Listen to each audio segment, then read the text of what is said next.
حضرت حسین رضی اللہ تعالیٰ عنہ کی شہادت بڑی دردناک ہے،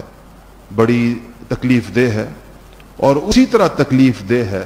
جیسے سیدنا عمر فاروق کی شہادت ہے، جیسے عثمان غنی کی مظلومانہ شہادت ہے، جیسے خود علی مرتضیٰ شیر خدا کی شہادت ہے۔ شہادتوں کے بارے میں مسلمانوں کو جو حکم ہے وہ،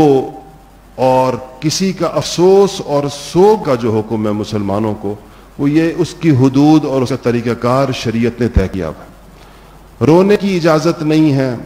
نوحے کرنے کی اجازت نہیں ہے شریعت میں، اور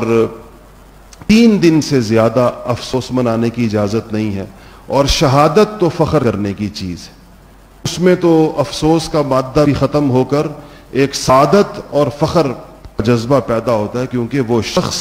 اللہ جل شانہ نے فرمایا کہ ایک تو اس کو مردہ مت کہو، وہ زندہ ہے، کیونکہ وہ اللہ تعالیٰ کے نزدیک اس کی شہادت اللہ نے قبول فرما لی ہے، اونچا ترین مقام اس کو عطا فرما دیا ہے۔ آج بھی ہمارے ہاں آپ اگر دیکھیں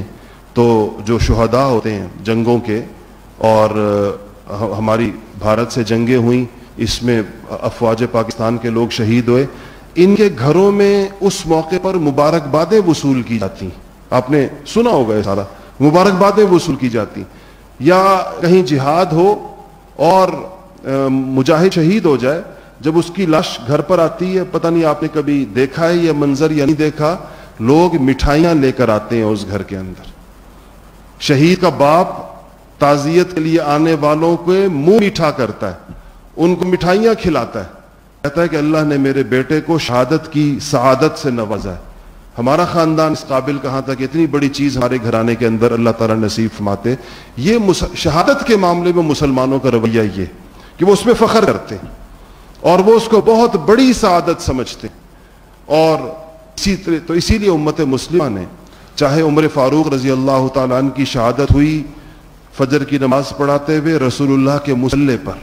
مسجد نبوی کے اندر حضور کی جگہ پر کھڑے ہو کر نماز فجر کی پڑھ رہے تھے، ان کو شہید کر دیا گیا، یا عثمان غنی کی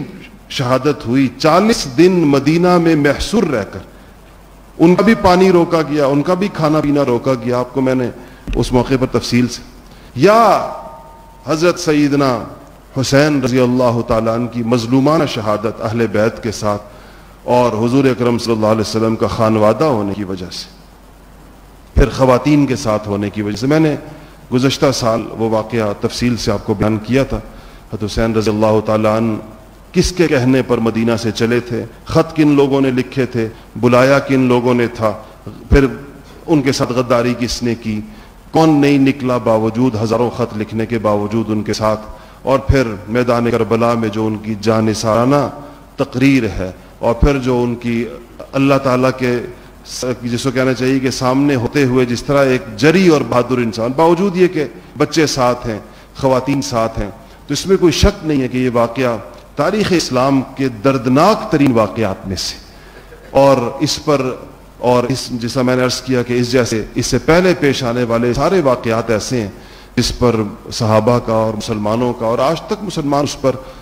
جس کو کہنا چاہیے کہ ایک اس میں غم کا پہلو یقیناً موجود ہے، لیکن اس کے لیے ہمیں حکم یہ ہے کہ اس کو اسی طریقے کے ساتھ اس کے ساتھ معاملہ کریں جو شریعت نے جو ہمیں سمجھایا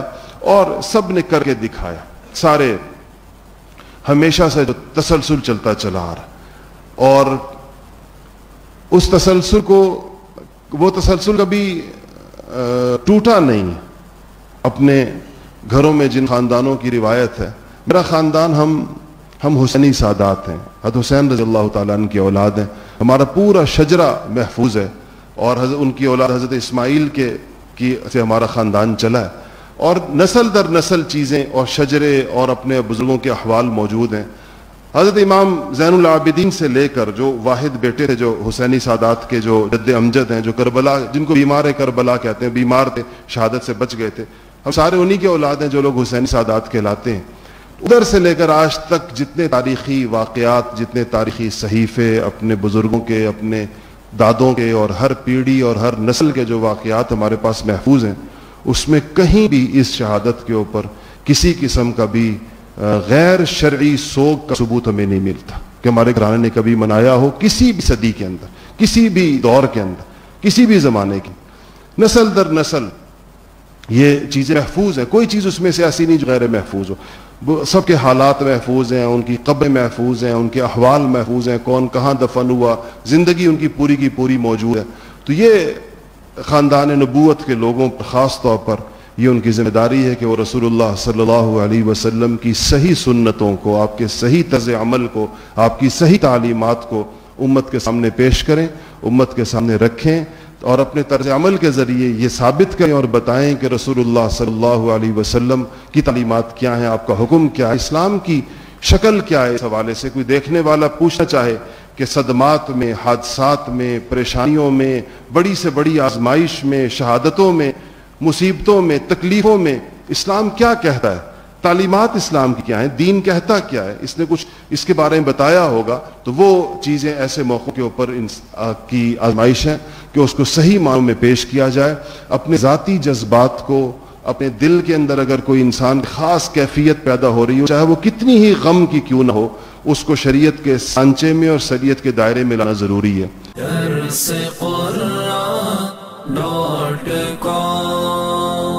www.darsequran.com